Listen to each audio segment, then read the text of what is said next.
नमस्कार, आप देख रहे हैं यूपी न्यूज 24/7 और मैं हूं आपके साथ ज्योतिका। आइए रुक करते हैं कुछ बड़ी खबरों की ओर। योगी सरकार आम जनमानस की जन शिकायतों के निस्तारण में आए दिन नए आयाम स्थापित कर रही है। मुख्यमंत्री योगी आदित्यनाथ की मॉनिटरिंग से ही संभव हो पाया है कि प्रदेश में जन शिकायतों के समयबद्ध और गुणवत्तापूर्ण निस्तारण में बड़ा सुधार आया है। यही वजह है कि लगातार जन सुनवाई से शिकायतों के मामलों में लगातार गिरावट दर्ज की जा रही है।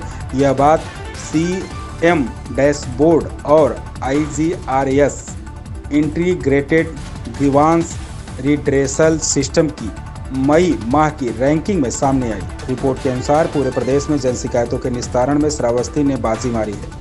वहीं शाहजहांपुर ने दूसरा और अमेठी ने तीसरा स्थान प्राप्त किया है। सुबह 10 बजे जन सुनवाई, शाम 5 बजे लंबित और रात 9 बजे असंतुष्ट फीडबैक मामलों की समीक्षा होती है।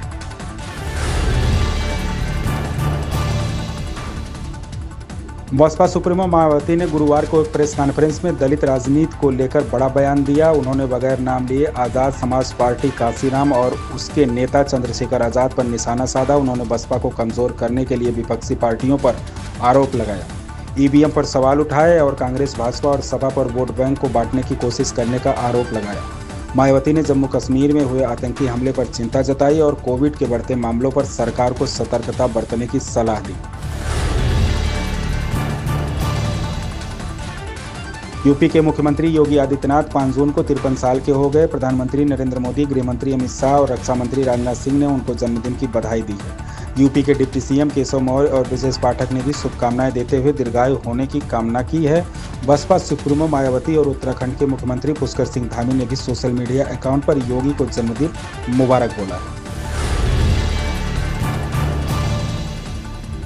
उत्तर प्रदेश में शिक्षक भर्ती मुद्दे को लेकर आम आदमी पार्टी के प्रदेश प्रभारी और राज्यसभा सांसद संजय सिंह ने यूपी सरकार पर तीखा हमला बोला।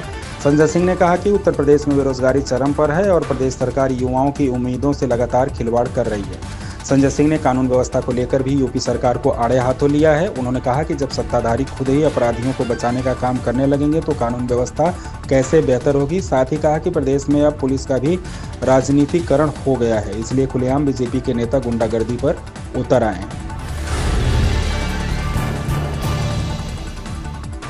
उत्तर प्रदेश के पूर्व मुख्यमंत्री अखिलेश यादव को आपने हमेशा सफेद कुर्ता पायजामा, काली सदरी और समाजवादी टोपी में ही देखा होगा। इस बार उनका अलग लुक देखने को मिला है। सोशल मीडिया पर काली टी-शर्ट और पैंट पहने अखिलेश यादव की तस्वीर इधर से उधर तैर रही है। बताया जा रहा है कि पिछले दिनों वह लंदन दौरे पर गए थे। ये तस्वीर वहीं की है। अखिलेश यादव अपने परिवार के साथ 15 दिनों तक लंदन में रहे। उनकी बेटी वहाँ पढ़ती है। उसके एडमिशन के सिलसिले में पूरा परिवार वहाँ था। इस दौरान अखिलेश यादव वकार वारसी से मिलने उनके घर गए थे। फैसल वारसी ने अखिलेश की तस्वीरों को सोशल मीडिया पर शेयर किया। लोक जनशक्ति पार्टी R के राष्ट्रीय अध्यक्ष चिराग पासवान बिहार विधानसभा का चुनाव लड़े न लड़े पर लोकप्रियता के शिखर पर चढ़ने की लड़ाई शुरू कर दी है। अपनी इस लोकप्रियता के निहितार्थ सारे हथकंडे का इस्तेमाल भी किए जा रहे हैं। जाहिर है फिल्मी दुनिया के उस अनुभव का कमाल बिहार की राजनीति में भी करना चाहते हैं, जिसमें सफलता का श्रेय एक हद तक लोकप्रियता को भी जाता है और यह सब बहुत ही प्लानिंग के साथ की जा रही है। जानते हैं क्यों और कैसे शुरू हुआ लोकप्रियता के शिखर पर चढ़ने का अभियान।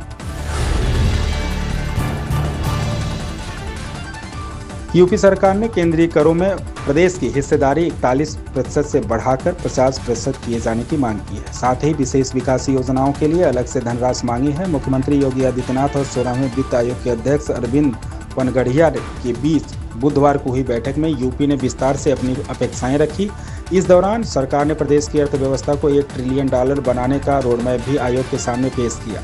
आयोग के अध्यक्ष पनगड़िया ने लोक भवन में आयोजित प्रेस वार्ता में बताया कि यूपी सहित 22-23 राज्यों ने करों में हिस्सेदारी बढ़ाकर 50% करने की मांग की है।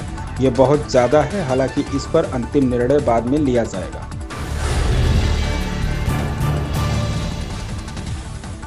कांग्रेस सांसद शशि थरूर के नेतृत्व में एक सर्वदलीय प्रतिनिधिमंडल अमेरिका दौरे पर है। इस प्रतिनिधिमंडल का मकसद आतंकवाद पर भारत का रुख दुनिया के सामने रखना है।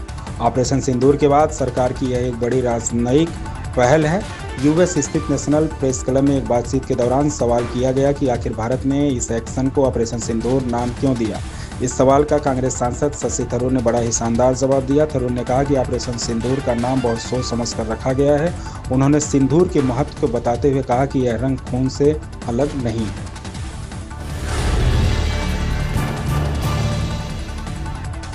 केंद्र में मोदी सरकार की 11 साल की उपलब्धियों को जन जन तक पहुंचाने के लिए बीजेपी ने बड़े स्तर पर तैयारियां की हैं। हाल ही में पार्टी के राष्ट्रीय अध्यक्ष जेपी नड्डा ने पार्टी के सांसदों से कई कार्यक्रमों पर चर्चा की थी।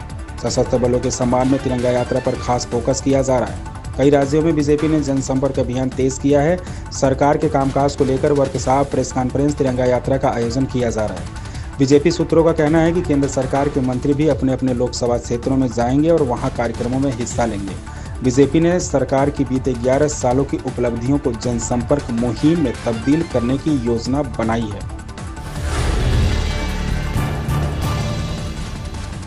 अजय देवगन की क्राइम थ्रिलर रेड 2 ने भारतीय बॉक्स ऑफिस पर खूब धूम मचाया। करीब 60 करोड़ के बजट में बनी यह फिल्म अभी भी सिनेमाघरों में है। 35 दिनों में इसने देश के 169.95 करोड़ रुपए का नेट कलेक्शन और वर्ल्ड वाइड 232.60 करोड़ रुपए की ग्रास कमाई की है। बड़े पर्दे पर इनकम टैक्स अफसर अमय पटनायक के किरदार में अजय की वापसी को दर्शकों ने खूब प्यार दिया है। अब बारी OTT की है। जी हां, रेड 2 की OTT रिलीज को लेकर जानकारी सामने आई है। अगर आप भी घर बैठे इस फिल्म का लुत्फ उठाना चाहते हैं तो आइए बताते हैं कि यह कब और कहां रिलीज होने वाली है। इन खबरों में बस इतना ही। बने रहिए यूपी न्यूज 24/7 के साथ। अगर आपको ये खबर पसंद आई हो तो हमारे चैनल को लाइक, सब्सक्राइब और शेयर करें और हमें अपनी राय कमेंट में जरूर बताएं।